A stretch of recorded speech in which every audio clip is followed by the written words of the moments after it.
So Scott, I wanted to start with talking about, I was up at Soundcheck here just a second ago. We're here in Nashville, where you live, and where we get to call home, and seeing people interact with you and with your music.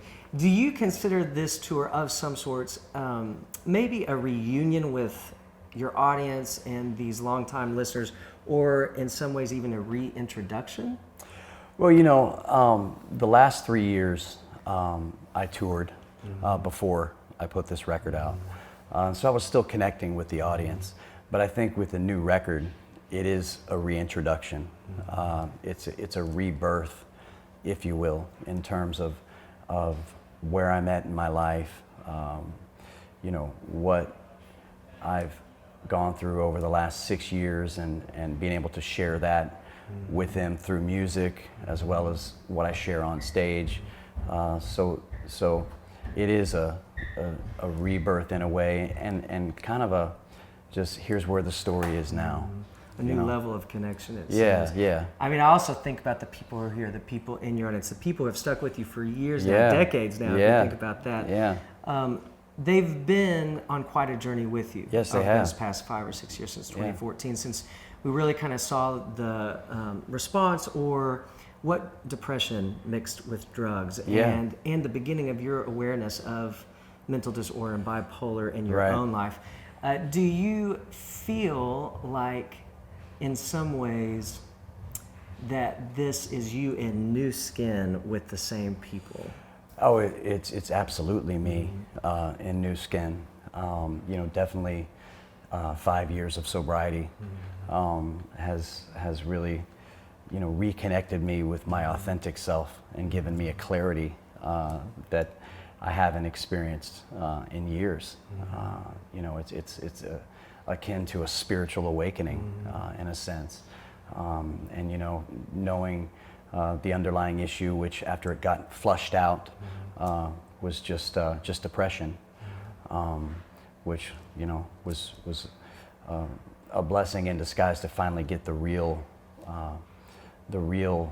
situation flushed out, so you can treat it. And for me, the best thing for me is exercise, healthy diet, sleep, and eating right, and then just having your body free from alcohol and other things, which can metastasize depression and make things worse. Has really just been such a tremendous benefit to me and my life, my faith, my family, and now my music. When you look back, can you pinpoint the place where you feel like depression began in your life? Yeah, I can't pinpoint the exact year, but I remember everything was going amazing with Creed. We were just moving into arenas, and the success was just, at that point in time, musically and chart-wise and record sales-wise, we couldn't do anything wrong. I mean, everything we were putting out was going #1, and the sales were great, and I had nothing to be depressed over, on the surface. On the surface. It's something that I can tell you is biological, because it hit me physically. I just woke up one day, the way I remember it, and something was wrong. I had no energy, cloudy thinking, I was down, I had no passion, no drive, I didn't want to do anything, I wanted to isolate, I felt weak, fatigued. Like physically weak. Physically, yeah. I mean, it hit me on a physical and a mental level. And then, the show had to go on, and I shared it with the band and with my record company, and they sent me to a couple strange, out-of-the-box doctors, because I don't think people, even at that time, really understood what to do. Kind of a lack of awareness still. still. Yeah. And I remember finally just going to a walk-in clinic on the road, and a doctor said, it sounds like depression. There's this new drug out, an antidepressant. So this was in the late 90s, like probably around 98 or 99. You know, but he didn't tell me anything like, you know, you can't have alcohol on this, you know, you can't do this. And so, you know, I began taking it, but I made matters worse because he didn't tell me that I shouldn't, you know, Don't mix. Don't mix, you know, the couple nights a week at that point in time that I was drinking beers and having fun with the guys, and so that just made things worse, and counteracted and even made how the medication worked even worse. So I went to a deeper low, and so it was years and years of just not knowing what to do, and not having the knowledge and the understanding, and you know, between periods of self-medication and then when I would come out of the self-medication periods and try you know, something that a doctor would give me, you know, and sometimes if you're given the wrong medication, sure, it can have some horrible, horrific side effects. And then if there's certain medications you get that with someone like me, if you find out if you take more of it, you know, you get a buzz, then that can cause horrible. Right. Escape. You were. I mean, there's looking for. I was escape, looking for right? escape. And a Yeah. way I just to- wanted to feel better. Yeah. And you know, but also, you know, being an addict and an alcoholic, I enjoyed the high. And so, you know, you have to eliminate those from the equation when you're someone like me. And then finally, you know, over 5 years ago, we you know, my wife and Music Cares joined forces and got me into a place where I could, you know, finally once and for all, you know, get to the bottom of it. And I was committed. You know, I basically had surrendered at that point and was like, I'll do whatever you tell me to do. You know, just if it's that way, that way. You want me to read this, I'll read this. Just whatever. And getting it took me getting to that place before I could truly find recovery and healing.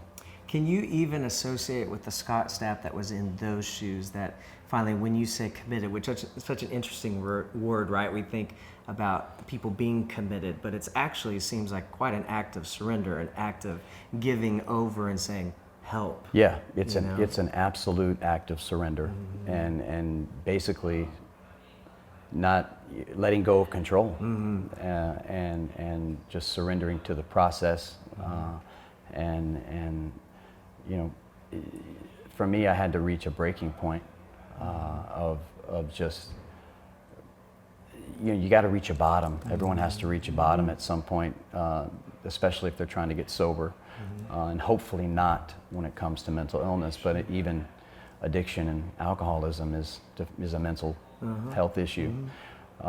And so, you know, I reached my bottom, and that's what it took. Do you feel like you still encounter some critique or criticism or pushback around the language of things like addiction and bipolar disorder being an illness versus people just saying, well, no, you're crazy? You know, I think anyone who says you're crazy is obviously ignorant. It's crazy themselves. And no, they're ignorant and don't understand, you know, the situation. I think the stigma is slowly coming down, and I've never even heard anyone say that. They usually write it off as you know, saying something about your ego or you think you're this or that, you know, and write it off as just something that's a character issue as opposed to a health problem. Right, your weakness, not maybe your chemistry or body's. Right, that it's not a biological Right. or a physical illness, that it's a character flaw. Yeah. That's the biggest misconception that I've heard. I think it would be, I can't imagine someone with a soul and a heart, you know, calling somebody with a mental health issue in a brazen attack, verbal attack, crazy. That would be like, you know, calling someone with cancer or multiple sclerosis weak and they need to get in the gym and, like, you know, fix their problem. You know, I mean, that's a parallel ignorance. Well, it's So a lack of empathy too, and a lack of wanting to connect with each other on a very human level. Yeah. I want to ask you one more question real quick about kind of in this new, turning a new leaf, or at least evolving into a new perspective. we have a mutual friend, Todd Scrove, Yeah. with Child Fund. And Love Child Todd. Fund is a part of this tour. Yeah. And Child Fund is obviously looking at people around the world. How do they need a partnership? How do they need a help? Right. How do they need assistance? Same as when you went in 2014 or Yeah. 15 and asked for help. Have you found at this new place of life that you have more margin, more space to not just help yourself, but to also be mindful of others? Oh, absolutely. I mean, I think that all comes when you truly reconnect with who you are, your faith. You find clarity again, and you learn that helping other people and doing for other people actually helps you. You know what I mean? One of the first things they teach you in recovery is to work with another addict and alcoholic will help keep you sober. And I never really understood that till I tried it, till I put it in action, and found that the more I'm calling people on the phone trying to help them get sober, I realized, man, I just went 3 days and I'm good. You know what I mean? So it was helping me in stepping outside of living in this brain and obsessing until those feelings pass. Because it takes a good, at least for me, and I've heard a lot of people say this, when you first get sober and you first get well, it takes a good 2 years to really find your bearings again and kind of get out of and just fog. find the clarity and find your balance and reconnect with all these parts of you and because your brain's recalibrating. Yeah. It seems that you exercise some wisdom and not just recovery, sobriety, beginning that journey and being committed to it and then saying, all right, I'm going to record a new record. I'm a musician. Now time for the creative field. I'm back. Right. It seems that you took a little space and time. Do you think then that this set list of songs is a result of some of that clarity? Oh, absolutely. I don't think 100%. I felt that it was more important for me to get myself in order and my relationships with the ones I love most, my wife and my family, get us on solid ground, get us stable, connected, in a routine, living life, being dad, being a husband, and getting my fitness routine and making the lifestyle changes that you have to commit to every day in order to create new habits. Once all that was solidified, I didn't even feel like creating. And there was no one pushing me, and I think, maybe it's a question, you could ask another artist at some point, that maybe they sometimes feel like they're being pushed by management or the label, like, hey, this will help you. Yeah. When really that's not what you need at that point in time. Yeah, you can still write and keep your thoughts, but everything that I wrote down and had on my voice memos or tried to record during that first 2.5 year period, I didn't even use it. It was scrap. Record, huh? No, it was me just, working through the weeds, coming out of the fog. Yeah. And so, I definitely think taking some time to reestablish what matters the most, which is, your faith in your home life, in your personal life, and your health, is the best scenario, to really lay the foundation for everything that comes after that. Okay, think about this. If you had to take this journey, your journey, Yeah. any other way, any other route, would you have? Absolutely not. Because I wouldn't have my wife, and I wouldn't have my 4 beautiful children, and I wouldn't be here with this new record and sitting here talking to you. Smooth. He may be in recovery, but he's still smooth. No, we're thankful you made the journey, and we're thankful we get to come alongside. Yeah, because the thing is about it is one thing that's great is God can take our messes and turn them into a message. He can take our pain and give it purpose. You know what I mean? And I tell you what, when I get in a room of men who are struggling and who are going through the darkest of times, who are facing, addiction, alcoholism, depression, when I speak to them, they know that I'm coming to them from a place of I've been there. I can speak their language. You know what I mean? So God has given me a way to connect with those individuals in a way that if you haven't been through that, you can't do it.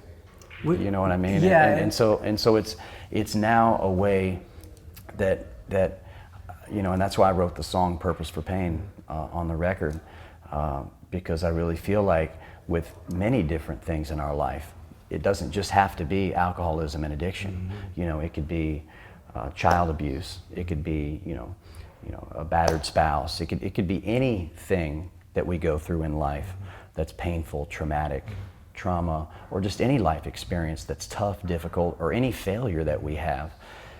If we change the way we think about it and look about what we learn from it and how we can help somebody else who's going through the same thing, there's no longer something to feel ashamed of or embarrassed of, because now it has purpose. You know what I mean? Yeah, and that purpose seems to be a notion that maybe we're not alone. It's like this, I feel like the most common human question is a spiritual question, like, are we alone? Are we here by ourselves? And when you're in these groups, when you're having these conversations, and when you're sitting down at your dinner table and having conversations with your kids, is that not a sign, a symbol, a picture that I feel like our human connection is just scratching the surface of what could be our spiritual connection with God? Absolutely. I know without a shadow of a doubt that we are not alone. And number one, you know, just from a human perspective, there's so many people that share the same if we just talk about it.